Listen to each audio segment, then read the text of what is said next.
করলে আরবের ভৌগোলিক রীতিনীতি অনুযায়ী শিক্ষা যাতে ভালো হয়, তাই এমন করে দাইমার কাছে বাচ্চাদেরকে দিয়ে দিতে হয়। এই যুবকেরা, আব্বারা, তরুণেরা দলে দলে বিভিন্ন জায়গা থেকে নারীরা এসেছিল মদিনা মক্কার জমিনে বাচ্চাদেরকে নেবে বলে। আমার রাসূলুল্লাহ বাবা নবী বলে আমার নবীকে কোনো মহিলা নিল না, কেননা তারা জানে এতিম বাচ্চাকে নিলে বেশি টাকা পাবো না। এই যে এতিমকে অবহেলা করা, এটা আজ থেকে নয়, যুগে যুগে চলে আসছে। আরে আমার নবীকে তারা নিল না। একটা একটা বাড়ি থেকে বাচ্চা দিয়েকে নিয়ে যে যার মতো মহিলারা চলে যেতে লাগলো।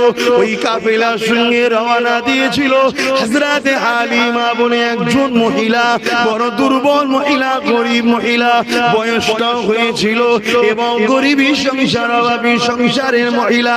তাই তিনি তিনার যে উটনিটাকে নিয়ে আসছিল, ওই উটনিটা গরিবের উটনি বলে ভালো খেতে পারেনি, তাই দ্রুত হাঁটতে পারেনি, আস্তে আস্তে পিছনে চলে গিয়েছিল। বাকি কাফেলার সাথীরা আগে আগে এসে ধনী লোকদের ঘর থেকে একটা একটা করে যে যার মতো বাচ্চা নিয়ে, অর্থ নিয়ে তারা রওনা দিতে লাগলো। যখন মক্কা দিয়ে বেরিয়ে যাবে, হযরতে হালিমার সঙ্গে দেখা হয়ে যায়। হালিমাকে বলতে লেগেছে, হালিমা রে, আর তুমি এমন করে, হযরতে হালিমা দুদুমা হালিমাকে বলে, আর তুমি মক্কাতে যেও না, কেন মক্কার সব বাচ্চা দিয়েকে আমরা নিয়ে চলে এসেছি। হ্যাঁ, একটা বাচ্চা আছে আব্দুল্লাহর ঘরে, যে আব্দুল্লাহ নাকি দুনিয়ায় না, এতিম বাচ্চা। ওই বাচ্চাকে তুমি নিলে সে এতিম, সে খরচ তার মা দিতে ঠিক মতো পারবে না। এমনি তুমি গরিব, আবার এই বাচ্চাটাকে নিলে তোমার নিজেরই খাওয়া ঠিকভাবে হয় না, বাচ্চাটা যত্ন করতে পারবে না। আম্মা দুদুমা হালিমা বলে, মনে বড় ব্যথা নিয়ে মাথা হ্যাট করে তাদের কোনো কথার উত্তর না দিয়ে সোজা আমি আব্দুল্লাহ ঘর আমিনা ঘরে প্রবেশ করলাম। দরজার ভেতরে যখন প্রবেশ করতে লাগলাম, আমি হালিমা দেখতে পেলাম আমিনার কোলে একটা বাচ্চা রয়েছে। মিশাল তার চলে না, আকাশের চাঁদ লজ্জা পেয়ে যাবে এত সুন্দর আমিনার বাচ্চাকে দেখতে।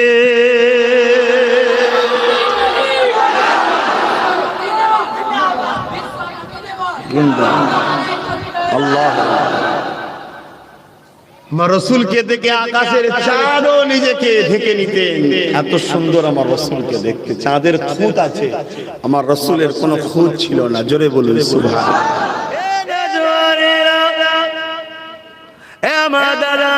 এলাকা মানুষেরা, ও চাচুয়া গ্রামের মানুষেরা, আশেপাশে গ্রামের বাপ মারা, ভাই বোনেরা, আল্লাহ পাক আমার আপনার নেতাকে কি সম্মান, কি মর্যাদা দিয়েছে। আমার আপনার নেতা যখন শিশু বানাতে ঘরে শুয়েছিলেন, বিছানাতে শুয়ে শুয়ে আকাশের চাঁদ উঠেছে, খোলা আসমান দেখা যাচ্ছে।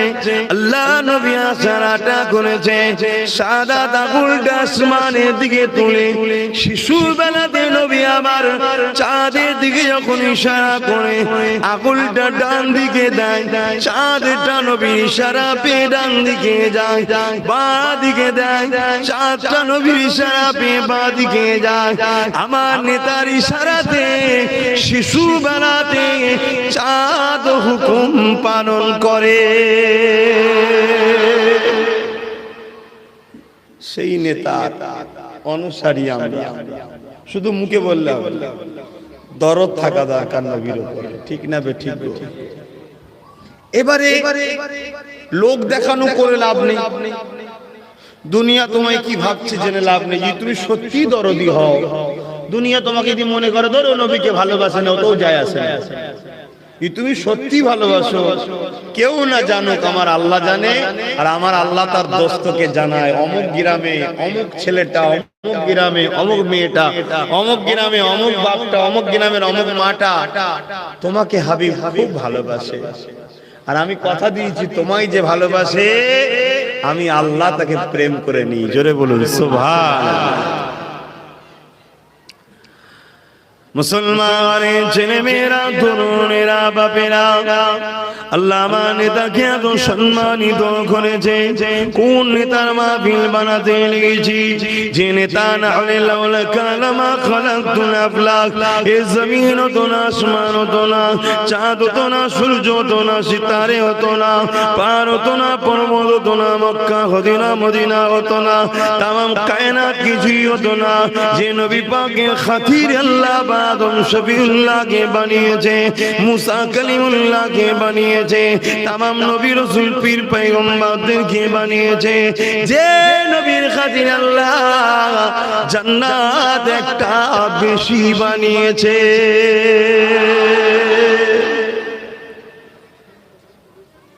সেই নবীর আলোচনা শুনছি। এই যে আপনারা বসে বসে আমার নবীর কথা শুনবেন, আপনাদের কি লাভ? এই লাস্টে শুধু তাবারুক খিচুড়িটা নেবেন, বিরিয়ানিটা নেবেন, ওটাই লাভ? ওটা তো সবার বাড়িতে আল্লাহ করে আজকে আছে, কার বাড়িতে অভাব আছে? তবে একটা দিন আসছে মানুষের বাড়িতে এক মুঠো চাল পর্যন্ত পাওয়া যাবে না, খুব শিগগিরই আসছে। তারপর আবার একটা দিন আসছে যেদিন মানুষের বাড়িতে যেমন ঝাঁট দিয়ে জঞ্জালকে বার করে না মানুষ, কখন গাড়ি আসবে গাড়িতে তুলে দেয়, বিশেষ করে পৌরসভা এলাকাগুলি হয়, ওই রকম মানুষ তার ঘর থেকে সোনা দানা ঝাঁট দিয়ে বস্তা করে বাইরে বার করে রাখবে, ভাই নিয়ে যা ভাই, সেটাও আর আসছে। সবই আল্লাহর পরীক্ষা। এই যে আমরা বসে শুনবো, আমরা কি পাবো? হযরতে আবু বকর সিদ্দিক রাদিয়াল্লাহু তাআলা আনহু আমার রাসূল পাক সাল্লাল্লাহু আলাইহি সাল্লামের প্রথম সাহাবী বলছেন, যারা আমার নবীর মাওলুদ শরীফ বানাবে আল্লাহ পাক খুশি তাদেরকে এত ফজিলত দেবে, কানা রফিকি ফিল জান্নাত, আমার জান্নাতি বন্ধু তারা হবে। জোরে বলুন সুবহানাল্লাহ। পৃথিবীর বুকে এমন কোন মাহফিল আছে যে কারো মাহফিল করলে সিদ্দিক আকবরের বন্ধু হওয়া যায়? এমন কোন নেতা দ্বিতীয় নাই। শুধু এলাকাটা নয়, আল্লাহ নবীর সাহাবারা একদিন নিজের এলাকাতে আল্লাহ নবীর মাওলুদ শরীফ বানাতেছিলেন, জশ্নে ঈদে মিলাদুন নবী বানাতেছিলেন। আল্লাহ নবী সাহাবাদের মধ্যে দেখে রাসূল পাকের সাহাবী হযরত আব্বাস আলোচনা করতেছিল। একদিকে তিনি নবী পাকের চাচা জানো হন, তিনি আলোচনা করতেছিলেন, বাকি সাহাবারা বসে বসে আলোচনা শুনতেছিল।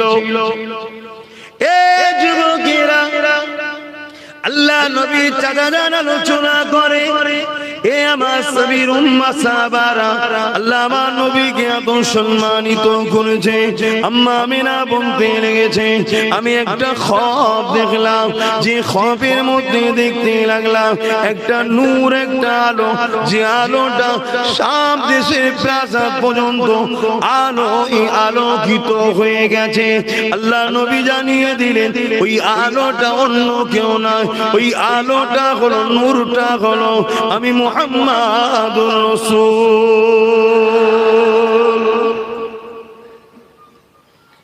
এ নজওয়ানেরা, আম্মারা, বাপেরা, বোনেরা, বেটিরা, আল্লাহ নবীর সাহাবারা আলোচনা শোনে, আর নবী পাকের সাহাবী আলোচনা করে। হযরত আব্বাস রাদিয়াল্লাহু তাআলা নবী পাকের চাচা জান ওয়াজ করতে লেগেছে, এমন করে বলতে লেগেছে, আমার নবীর সাহাবারা, বাবারা শুনে রেখে দাও, আল্লাহ আমার রাসূলকে কি সম্মান দিয়েছে, কি ইজ্জত দিয়েছে, কি মর্যাদা দিয়েছে। আমার রাসূল যখন আম্মা আমিনার গর্ভে ছিল, দুনিয়া জমিনে আম্মা আমিনা রাসূল যখন গর্ভে ছিলেন, আম্মা আমিনা একদিন খ্বাব দেখতে লাগলে, আমার ঘরে একটা যুবক সন্তান প্রবেশ করেছে। ওই খ্বাবের মধ্যে আমি আমিনা, আমার ঘুমটা ভেঙে যায়, আমি চমকে যাই, ঘুমটা ভেঙে গিয়ে চোখটা খুলে দেখি খ্বাবে যে যুবকটাকে দেখেছিলাম, ওই যুবকটা আমার ঘরে দাঁড়িয়ে আছে। আমি আমিনা দেখে ঘাবড়ে গেলাম। ওই যুবকটা আমাকে বলেছিল, ও মা আমেনা খাবরে যাবেন না মা, আমি দুনিয়ার কোন পুরুষ নয়, আমি হলো আল্লাহ পাকের পাঠানো ফেরেশতা হযরত জিবরাইল আলাইহিস সালাম। এ আমেনা খুশি সংবাদ নিয়ে এসেছি, আল্লাহ তোমার গর্ভে একটা সন্তান রেখেছে, ওই সন্তানটা কে জানো? আম্মা আমেনা বললেন জানি না। হযরত জিবরাইল বলেছিলেন এ আমেনা রে, ঈসা রূহুল্লাহ যার জন্য দোয়া করেছিল, মা মারিয়াম যার জন্য দোয়া করেছিল, ইব্রাহিম খলিল কাবা তৈরি করে যার জন্য দোয়া করেছিল, এ আমেনা ওটা অন্য কেউ নয়, নবীদের নবী আল্লাহর দোস্ত তোমার গর্ভে রয়েছে।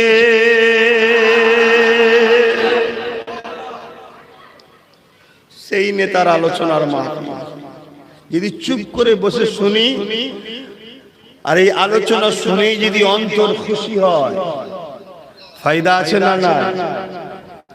একটু সারাদিন ফায়দা আছে না না? কি ফায়দা? আজাবাতুল্লাহ শাফাআতি, আমার নবী বলছে তারা আমার শাফাত পাওয়াটা ওয়াজিব, অবশ্যই শাফাত পাবে। জোরে বলুন সুবহানাল্লাহ। কেন? স্বাভাবিক, এখানে তারা খুশি হবে যারা নবীকে প্রেম করে। নবীর প্রেমিক মানে ঈমানদার, ঈমানদার মানে তো জান্নাত। কত মর্যাদা যে রাসূলের শাফাত পাওয়া যাবে। নবীর মাউলুদ শরীফে বসে নবীর আলোচনা শুনে যদি আরো অন্তর ঠান্ডা হয়, খুশি হয়, সে এত বড় মর্যাদা পাবে। জান্নাত কি না যায়? বলুন না গো। হ্যাঁ, আল্লাহ বলেছে কিনা যায়, সেটা হলো জান আর মালের বিনিময়। যদি আল্লাহ তোমার জান না কবুল করে, মাল যদি অ্যাকসেপ্ট না করে, তো বেকার। কিন্তু রাসূল বলছে আমার মাউলুদে বসে খুশি বানালে ওয়াজাবাত লাহু শাফাআতি, আমি নবী আমার শাফাআতটা তারা পাবে। জোরে বলুন সুবহানাল্লাহ। তাহলে আমার নেতার সম্মান বুঝলাম, আমার নেতার মর্যাদার কথা বুঝলাম, আমার নেতার মাহফিলের গুরুত্ব বুঝলাম। এটা অন্য কেউ এরা তো বুঝবে না, এটা একমাত্র প্রেমিকেরাই বুঝবে। এ যুবকেরা, আল্লাহ নবী দুনিয়ায় তাশরীফ এনেছিলেন 570 খ্রিস্টাব্দে 12 রবিউল আউয়ালে, সোমবার সন্ধ্যা থেকে সময়, আজ থেকে কিছু কম বেশি 1450 বছর আগে, ওই সময় পৃথিবীর জমিনে আসমান জমিন, গাছপালা তরুলতা পশু পাখি তামাম মখলুকাত খুশি হয়েছিল। কাবা বুঝেছিল আমি শিরক মুক্ত হব, আমি মুক্তি পেয়ে যাব। কাবা খুশি হয়েছিল, মক্কার জমিন খুশি হয়েছিল, আমি রহমতের নবীর কদম পাবো। একমাত্র খুশি হয়েছিল শয়তান আর শয়তানের অনুসারীরা। আজও দুনিয়া জমিনে কোন জায়গায় যদি আমার নবীর আমদের আলোচনা হয়, আমার নবীর প্রশংসা তারিফ করা হয়, আমার নবীর আগমনের আলোচনা হয়, আজও দুনিয়া জমিনে এই মাসটা এলে, এই তারিখটা এলে সবাই খুশি হয়, আসমান জমিন খুশি হয়, গাছপালা তরুলতা খুশি হয়। আজকের দিনও শুধুমাত্র খুশি হয় না, ইবলিস শয়তান আর তার চালারা না জানি আমার আপনার কারণ তোরটাতে ইবলিস দখল করে রেখেছে, আমার জানা নাই। আপনি নিজের অন্তরকে প্রশ্ন করে দেখুন, আর যদি না ফিলে আপনি খুশি না হন, আমার নবীর আলোচনায় যদি খুশি না হন, আমার নবীর আলোচনার মাহফিলে যদি আনন্দ না পান, মনে রেখে দেবেন আপনার অন্তরটা আস্তে আস্তে ইবলিসের কবজায় চলে গেছে।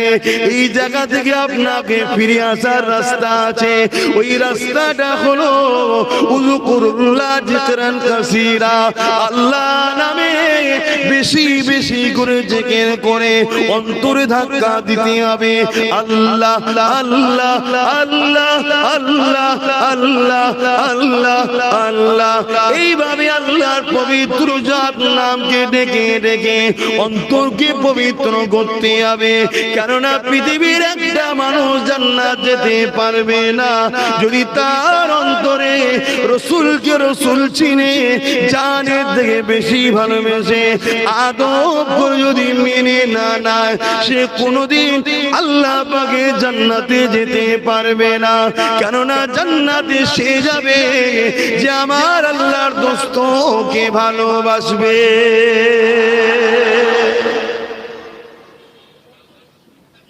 আজকে এই মাহফিল গুলোর বিরোধী এক শ্রেণীর মুনাফিকরা করছে না, করছে। তারাও বড় বড় ডিগ্রিধারী, বড় বড় বক্তা, বড় বড় মৌলী সাহেব, বড় বড় সব হযরতজি, তারাও বিরোধী। কিন্তু আবার এক শ্রেণীর মানুষ বাধা হলে যত যাই হোক, ঝড় ঝাপটা তুফান, অর্থের অভাব যাই হোক, এই মাহফিল কিন্তু তারা প্রতি বছর চালিয়েই যাচ্ছে। হযরতে শাহ ওলিউল্লাহ মুহাদ্দিস দেহলভী রহমাতুল্লাহ আলাইহি, যিনার দিল্লিতে মাজার আছে, ফুরফুরা ও দেওবন্দি উভয়ের আকাবেরের মাথায় যিনি রয়েছেন, আমাদের উভয়ের মাতার আকাবের পীর সাহেব ইমাম, যিনি এশিয়া মহাদেশে এই ভারতবর্ষে সর্বপ্রথম হাদিস এনেছিলেন, ওই পরিবার। তো উনি প্রতি বছর রসুলের মিলাদ করতেন। এক বছর খুব অভাব দেখা দিয়েছে, তো এই ছুলা করেছে, ছুলা সবাইকে দিচ্ছে একটা একটা করে ছুলা, এত অভাব, লাস্টে একটাই বেঁচেছে। হুজুর খাবেন বলে আল্লাহ রসুল তাশরীফ এনেছেন হুজুরের হুজরা মোবারকে, জোরে বলেন সুবহানাল্লাহ। আল্লাহ নবী তার ভালোবাসার মানুষকে বড় আদর করে বলছে, বাবা মুহাদ্দিস তুমি একা খাবে। এটা হচ্ছে আদর, এটা ভালোবাসা। রসুলের কোনো জিনিস প্রয়োজন না, আল্লাহ থেকে অনেক সাদগাই আমরা পাই, ঠিক না বেটি?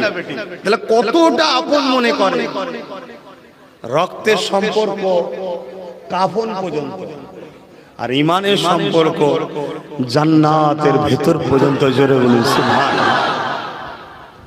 ইমানের সম্পর্ক ঠিক করে, আর ইমানের আমার আপনার বীজখানে দাঁড়িয়ে থাকবে মাত্র একজন, তিনি হলেন মুহাম্মদুর রাসূল, জোরে বলুন সুবহানাল্লাহ। তিনি বলেন আল্লাহকে বাদ দিলেন কারণ, নাউযুবিল্লাহ, ভুল বুঝবেন না, ওনাকে রাখলেই সব পেয়ে যাবে, আর ওনাকে বাদ দিলে সব অন্ধকার। ওনাকে রেখেছিল বলেই তো আবু বকর সিদ্দিক হয়ে গেল, ওনাকে রেখেছিল বলেই তো ওমর ফারুক হয়ে গেল, ওনাকে রেখেছিল বলে তো উসমান গনি হয়ে গেল, ওনাকে রেখেছিল বলে হযরত আলী মাওলা আলী হয়ে গেল, জোরে বলুন সুবহানাল্লাহ। সব ওনার প্রেম। কেন আল্লাহ বলে দিয়েছে, বান্দা কুল ইন কুনতুম তুহিব্বুনাল্লাহ, তোমরা যারা বলো আল্লাহকে ভালোবাসি, একটা পরীক্ষা দাও। কি পরীক্ষা? ফাত্তাবিউনি, আগে আমার রাসূলকে ধরো।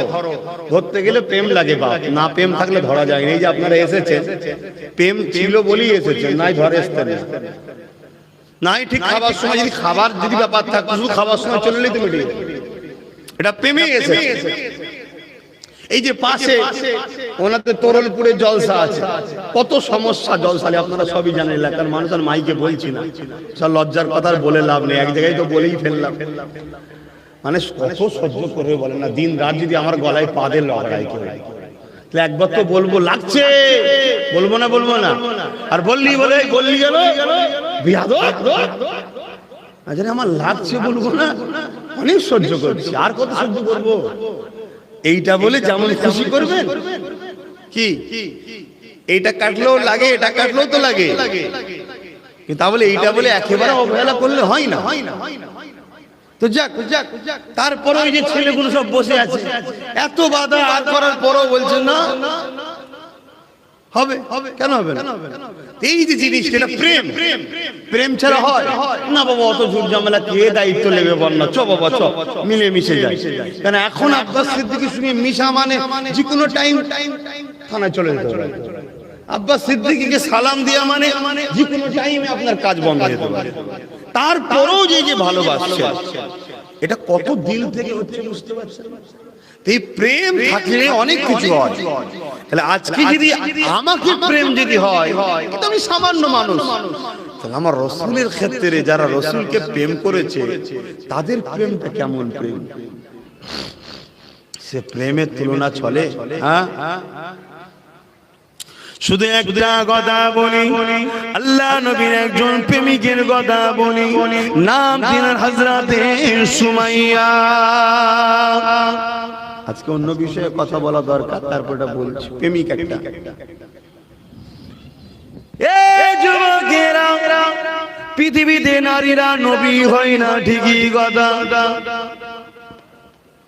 কিন্তু নারী ছাড়া পৃথিবীতে নবী আসে না। আদম আলাইহিস সালাম স্পেশাল, তার বাদ দিয়ে সমস্ত নবীদের মা হয়েছে নারীরা।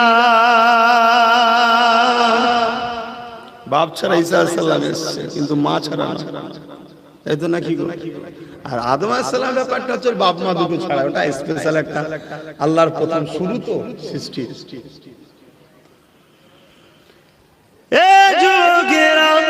ইসলামের ইতিহাসে আমার নবীর বহু প্রেমিক রয়েছে, আমার নবীকে অনেক ভালোবেসেছে, কিন্তু আমার নবীর প্রেমে ইসলামের ইতিহাসে সর্বপ্রথম যিনি জান দিয়েছে উনি কোন পুরুষ নয়, উনি হলো নারী, যিনার নাম হলো আম্মা জান হযরতে সুমাইয়া। আম্মা সুমাইয়ার অপরাধ কি ছিল? আম্মা সুমাইয়ার অপরাধ একটাই হলো, আবু জেহেলের দল ছেড়ে দিয়ে আমার রাসূলুল্লাহ দলে চলে গিয়েছিল। এই জন্য আবু জেহেল বলেছিল, সুমাইয়া রে, মুহাম্মদকে ছেড়ে দাও না, তোমাকে অনেক জুলুম করা হবে। আম্মা সুমাইয়া বলেছিল, যত জুলুম করো না কেন, আমি মুহাম্মদ রাসূলকে ছাড়বো না, আমি আমার আল্লাহকে ছাড়বো না। এই ঈমানদারেরা, ঈমান কাকে বলে বোঝার চেষ্টা করে। ঈমান শুধু মুখে বললে হয় না, মুহাব্বত করি। আল্লাহ পাক কঠিন পরীক্ষা নেবে, ওই পরীক্ষায় পড়ে গিয়ে খাবড়ে গেলে হবে না, ওই পরীক্ষায় পড়ে গিয়ে ধৈর্য হারা হলে হবে না। আম্মা সুমাইয়া দেখিয়ে দিল বিশ্বের মানুষকে ঈমান কাকে বলে, ঈমানদাররা কেমন হয়। আর আমার আল্লাহ দেখিয়ে দিল, এ সুমাইয়া রে, যতদিন হবে দুনিয়া জমিনে আমার একটাও যদি ঈমানদার থাকে, সুমাইয়া তোর আলোচনা হতে থাকবে। কেন? তুই আমাকে প্রেম করেছিস, আমার হাবিবকে প্রেম করেছিস, কিয়ামতের শেষ দিন পর্যন্ত তোর আলোচনা হবে। ফুরফুরার আব্বাস সিদ্দিকও তোর আলোচনা করবে, তাই তো করছি আজকে। আর তোর আলোচনা শোনার জন্য হাজার হাজার পাগল বসে থাকবে, তাই তো আপনারা বসে আছেন, আমার আলোচনা শুনবেন। ইতিহাস তৈরি অত সহজে হয় না। আম্মা জান কে আবু জেহেল কি করলো?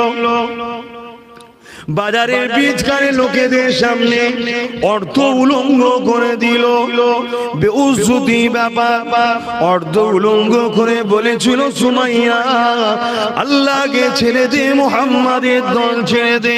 আম্মা বলেছিল, হে আবু জেহেল, যতই জুলুম করিস না কেন, যতই যাই করিস না কেন, ওটা আমার শরীরের উপরে, জিসমের উপরে করতে পারবি।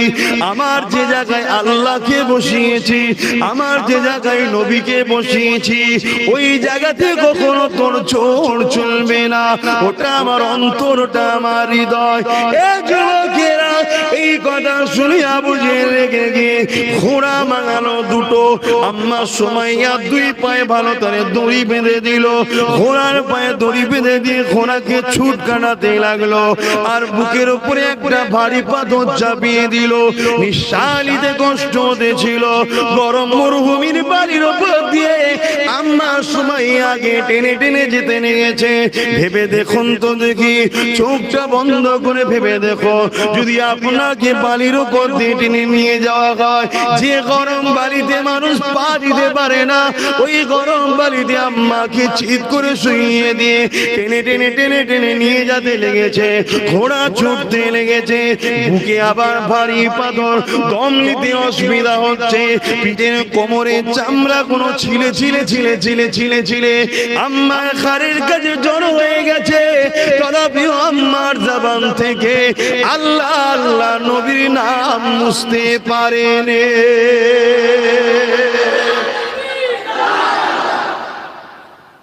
আজও চালাচ্ছে শয়তানরা, শয়তানের চালা আমাদের কাছ থেকে কি করে আল্লাহ সরাবো, নবীকে সরাবো চেষ্টা আজও করছে। বিশেষ করে আমার মা বোন চেষ্টা করছে, সব ষড়যন্ত্র চলছে। এইবারে বাপ যে প্রেম করে সে কখনো ছাড়বে না, কেন যে প্রেম করছে প্রেমের মজা বুঝেছে। সে খেতে পেলেও আল্লাহ বলবে, না খেতে পেলেও আল্লাহ বলবে। সে বিমারে থাকলেও আল্লাহ বলবে, সুস্থ থাকলেও আল্লাহ বলবে, অভাবে থাকলেও আল্লাহ বলবে, অভাব মিটে গেলেও আল্লাহ বলবে। হযরতে নবী আইয়ুব আলাইহিস সালাম মনে আছে, 14 থেকে 18 বছর বিমারে ছিল। কেন? শয়তান বলেছিল আল্লাহ আইয়ুব নবীকে তুমি এত দিয়েছো তাই তোমায় ভালোবাসে। তো এই পরীক্ষা শুরু হলো, গায়ে এমন ঘা হলো, গন্ধ চোটে গোস্ত পচে যাচ্ছে, পোকা ধরে গেছে। বলুন তো ভাই, জ্যান্ত মানুষ যদি পোকা খায় সারা গায়ে কি যন্ত্রণা বলুন, ভাবা যায় কত যন্ত্রণা। এত কষ্ট, 18 বছর ধরে ঘা নিয়ে পড়ে আছে, গন্ধ চোটে নিজের ছেলে বউ বাচ্চা গ্রামবাসী সব ছেড়ে দিয়ে পালিয়ে, শুধু একটা স্ত্রী ছাড়ে, সবই আমরা জানি। তথাপিও কি তিনি আল্লাহর উপরে নারাজ হয়েছিলেন? লাস্টে যখন জবানে পোকা ধরবে তখন তিনি একটাই কথা বললেন, আল্লাহ আপনি যাতে রাজি আমি তাতে রাজি, তবে এই জবানে আপনাকে ডাকি, আপনি বড়ই রহমান, আপনি বড়ই মেহেরবান। আমার আল্লাহ খুশি হয়ে গেলেন। যাও ফেরেশতা, ওর বিমার, ওর যা কিছু সব কেড়ে লিয়া হয়েছিল সব ফিরিয়ে দাও। আবার জোরে বলুন সুবহানাল্লাহ। একটা টাইম থাকে, একটা লিমিট থাকে, সেই দিন পর্যন্ত আল্লাহ আপনাকে পরীক্ষা করে। এবার যাকে যত বেশি ভালোবাসে তাকে তত কড়া পরীক্ষা নেয়। সেই পরীক্ষায় আমাদের ঘরে ধৈর্য ধরে পার হতে হবে। কিছু খারাপ ভাববে না, বুঝার জন্য বলছি। যে যাকে ভালোবাসে সে যদি তাকে ডাকে, গভীর রাত্রিরে বিশাল বাজ পড়ছে, পানি পড়ছে, আপনার ভালোবাসার মানুষ যদি আপনাকে ডাকে যে আসুন, তুমি আসো, তোমার সঙ্গে আমার কথা আছে, তোমাকে আমার দেখতে ইচ্ছা করছে, এত বাজ এত পানি মনে থাকে তো সব ছুটবে, তাই তো নাকি? দুনিয়ার যদি আমরা সৃষ্টি হয়ে সৃষ্টিকে এত ভালোবাসতে পারি, বাজ পানি ঝড় তুফান আমাদেরকে আটকাতে পারে না। আল্লাহকে যখন প্রেম করি তাহলে দুনিয়ার লোভ লালসা আমাদেরকে আটকায় কি করে? তো নিশ্চয়ই প্রেম হচ্ছে না। যদি প্রকৃত প্রেম হতো পৃথিবীর কোন শক্তি আমাদেরকে আটকাতে পারবে না। কেন? আগে তো পারেনি, ইতিহাস বলছে পারেনি। আল্লাহ নবী যখন দুনিয়ার জমিনে আসলেন, নবী আমার আস্তে আস্তে বড় বলেন, যে কাজ নিয়ে নবী আমার এসেছিলেন ওই মেসেজটা নবী পৌঁছাতে লাগলো। কাবা শরীফের পাশে দাঁড়িয়ে গেল, নবী আমার দাঁড়িয়ে গিয়ে বলতে লাগলো, লা ইলাহা ইল্লাল্লাহ আনা মুহাম্মাদুর রাসূলুল্লাহ।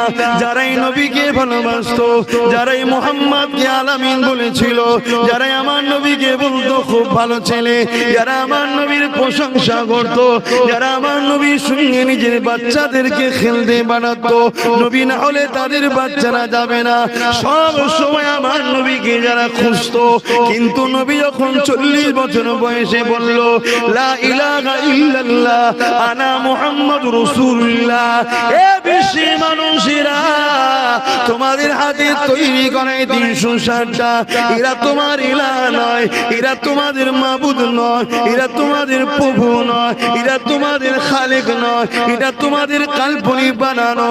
কেন? প্রভুকে কেউ দেখেনি, প্রভুর কোনো ফটো নেই, মূর্তি নেই, প্রভুর কোনো ছবি নেই, প্রভুকে কেউ দেখেনি।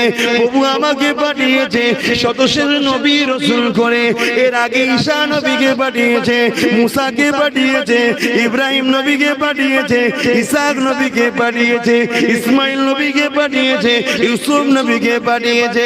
এইভাবে যুগে যুগে যুগে যুগে তোমরা যখন প্রভুর রাস্তা ভুলে গিয়ে অন্যায়ের দাসত্ব শুরু করো, শয়তানের তাবেদারি তৈরি করো, তখনই প্রভু তার পক্ষ থেকে নবী রাসূল পয়গম্বর পাঠায়। আমি হলাম সেই আখিরি জামানার নবী, আনা মুহাম্মাদুর রাসূলুল্লাহ। আমাকে মেনে নাও তোমরা। যারা আমার নবীর প্রশংসা করেছিল, যারা আমার নবীকে আলামিন বলেছিল, চিরসত্যবাদী বলেছিল, তারাই মুখ ফিরিয়ে নিয়ে চলে গেল, কেননা তাদের স্বার্থে আঘাত করলো। আজও আছে, যারাই আপনাদের কারণে হুড়হুড়ি করবে, যারাই আপনাদের কারণে কত শাবাশি দেবে, যখনই দেখবেন স্বার্থে আঘাত করবে, তারাই তখন ফসতে নেবে। আজও আছে। আল্লাহ রাসূল দ্বিতীয় দিন আবার গেলেন, আবার লোককে ডাকলো। শুনছেন তো বাপ ভাইরা, অনেক কষ্ট করে পৃথিবীতে ইসলাম প্রচার হয়েছে। মুড়ি পেঁয়াজি খেয়ে নয়, কথা বুঝে আসছে? অনেক অনেক আল্লাহ নবী শিশুবেলা একটা কথা বলি শোনেন, কতটা কষ্ট করেছে আল্লাহ নবী। দুনিয়া জমিনে এসে তো বাপকে হারিয়ে ফেলেছিল। যখন নবী আমার মায়ের গর্ভে ছিলেন, আব্বা আব্দুল্লাহ ইন্তেকাল হয়ে গিয়েছিল। দুনিয়ায় ভূমিষ্ঠ হয়ে নবী কখনো আব্বা বলে ডাকতে পারেনি। এই ছেলেরা, যুবকেরা, আমার আম্মা বোনেরা, আরে আমার নবীকে আল্লাহ পরীক্ষা নিয়েছে, তোমাকে আমাকে নেবে না, হতে পারেনি। সবর করো, ধৈর্য ধরো, দুদিনের ময়া জালে জড়িয়ে আখিরাতকে ভুলে যেও না গো। সবই আল্লাহ পাকের পরীক্ষা। আবার নবী পাক যখন দুনিয়া গমন করলেন, আরবের ভৌগোলিক রীতিনীতি অনুযায়ী শিক্ষা যাতে ভালো হয়, তাই এমন করে দাইমার কাছে বাচ্চাদেরকে দিতে হয়। এই যুবকেরা, আব্বারা, তরুণেরা দলে দলে বিভিন্ন জায়গা থেকে নারীরা এসেছিল মদিনা মক্কার জমিনে বাচ্চাদেরকে নেবে বলে। আমার রাসূলুল্লাহ বাবা নবী বলে, আমার নবীকে কোনো মহিলা নিল না, কেননা তারা জানে এতিম বাচ্চাকে নিলে বেশি টাকা পাবো না। এই যে এতিমকে অবহেলা করা, এটা আজ থেকে নয়, যুগে যুগে চলে আসছে। আরে আমার নবীকে তারা নিল না। একটা একটা বাড়ি থেকে বাচ্চা দিকে নিয়ে যে যার মতো মহিলারা চলে যেতে লাগলো। ওই কাফেলার সঙ্গে রওনা দিয়েছিল হযরতে হালিমা বলে একজন মহিলা, বড় দুর্বল মহিলা, গরিব মহিলা, বয়সটাও হয়েছিল এবং গরিবী সংসার, অভাবী সংসারের মহিলা। তাই তিনি তিনার যে উটনিটাকে নিয়ে আসছিল, ওই উটনিটা গরিবের উটনি বলে ভালো খেতে পারেনি, তাই দ্রুত হাঁটতে পারেনি, আস্তে আস্তে পিছনে চলে গিয়েছিল। বাকি কাফেলার সাথীরা আগে আগে এসে ধনী লোকদের ঘর থেকে একটা একটা করে যে যার মতো বাচ্চা নিয়ে, অর্থ নিয়ে তারা রওনা দিতে লাগলো। যখন মক্কা দিয়ে বেরিয়ে যাবে, হযরতে হালিমার সঙ্গে দেখা হয়ে যায়। হালিমাকে বলতে লেগেছে, হালিমা রে, আর তুমি এমন করে, হযরতে হালিমা দুদুমা হালিমাকে বলে, আর তুমি মক্কাতে যেও না, কেন মক্কা সব বাচ্চা দিওকে আমরা নিয়ে চলে এসেছি। হ্যাঁ, একটা বাচ্চা আছে আব্দুল্লাহর ঘরে, যে আব্দুল্লাহ নাকি দুনিয়ায় না, এতিম বাচ্চা। ওই বাচ্চাকে তুমি নিলে সে এতিম, সে খরচ তার মা দিতে ঠিক মতো পারবে না। এমনি তুমি গরিব, আবার এই বাচ্চাটাকে নিলে তোমার নিজেরই খাওয়া ঠিকভাবে হয় না, বাচ্চাটা যত্ন করতে পারবে না। আম্মা দুদুমা হালিমা বলে, মনে বড় ব্যথা নিয়ে মাথা হ্যাট করে তাদের কোনো কথার উত্তর না দিয়ে সোজা আমি আব্দুল্লাহ ঘর আমিনা ঘরে প্রবেশ করলাম। দরজার ভেতরে যখন প্রবেশ করতে লাগলাম, আমি হালিমা দেখতে পেলাম আমিনার কোলে একটা বাচ্চা রয়েছে, মিশাল তার চলে না, আকাশের চাঁদ লজ্জা পেয়ে যাবে এত সুন্দর আমিনার বাচ্চাকে দেখতে।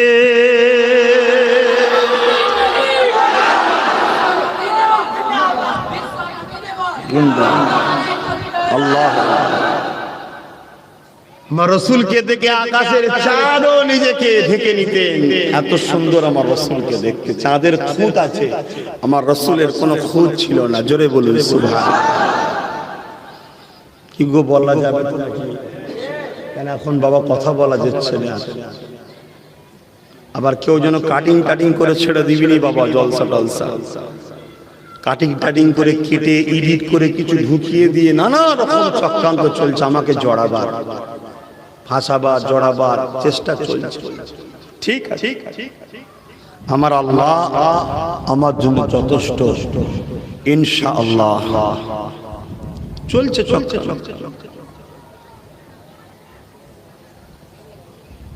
আমি তোমার গলায় পা দিয়ে লগড়াবো, তোমাকে মারবো, তোমাকে পিটবো, তোমার দম বন্ধ করে দেবো, তবুও তুমি কথা বলতে পারবে না। এরম সব ষড়যন্ত্র চলছে।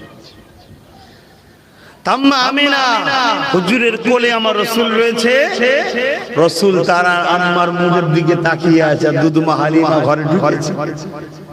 আম্মা হালিমা বলছেন আমিনার কোলে তো তুলনা চলে না, বুঝাবার জন্য বলছি চাঁদের যেন একটা টুকরো রয়েছে। জোরে বলুন সুবহান।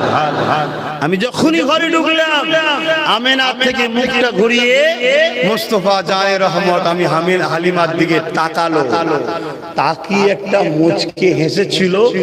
আমার মন যেন বলছে মোহাম্মদ কিছু বলতে চেয়েছে, এটাই বলতে চেয়েছে, হালিমা দুনিয়া তোকে লাঞ্ছিত অপমানিত করে, শুরুতেই গরিব বলে, একবার আমাকে কোলে তুললে দুনিয়া তোকে সালাম ঠুকবে। জোরে বলুন সুবহান।